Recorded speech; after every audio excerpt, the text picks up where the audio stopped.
This story begins with an ordinary boy and a fairy. When the fairy shook his hand, the sharp ring on the boy's finger accidentally pricked her delicate hand. The boy became nervous. He immediately apologized and, without thinking, took off the ring and threw it away. Seeing this, the fairy laughed. After a while. After that, the fairy allowed the boy to touch her wings. The two began playing together in the magical forest. The boy happily gifted the fairy a beautiful necklace. From that moment, a gentle feeling for him began to grow in the fairy's heart. One day, the boy kissed the fairy and said that it was a symbol of true love. But only a short time later, after some time, the boy suddenly disappeared. Many days later, he returned. The moment the fairy saw him, all her anger melted away. The two stood under the open sky, embracing each other once again. But this time, there was no love in the boy's heart, only betrayal. He gave the fairy a fruit, and as soon as she ate it, she fell into a deep sleep. When she opened her eyes, the boy was gone. She reached behind her, but her wings had disappeared. A sharp pain tore through her body. She cried until her voice finally broke. Only then did she realize the truth. The boy had cut off her wings and sold them in exchange for a crown and a princess. The fairy did not seek revenge immediately. She picked up a broken branch from the ground and used her magic to transform it into a powerful staff. With its support, she stood up. The entire magical forest fell silent. By then, the boy had become a king and had married the princess. Upon learning this, whatever remained in the fairy's heart, all the mercy left in her heart had vanished. Her anger only made her powers grow stronger. She gazed toward the distant horizon, ready to make him feel the same pain he had caused her. Sometime later, a baby girl was born to the king and queen. A grand celebration was held at the palace, and people from all around came to attend. Even the little fairies came to offer their blessings.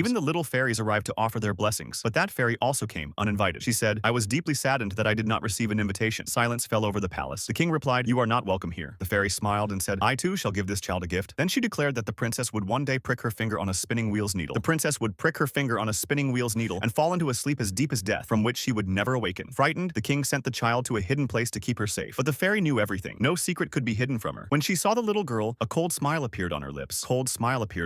The little girl looked so helpless that anyone who saw her would have felt pity for her. The fairy quietly left the palace, but the curse she had cast still lingered in the air. Would the fairy finally get her revenge? And would she be able to make the man who betrayed her suffer for his actions?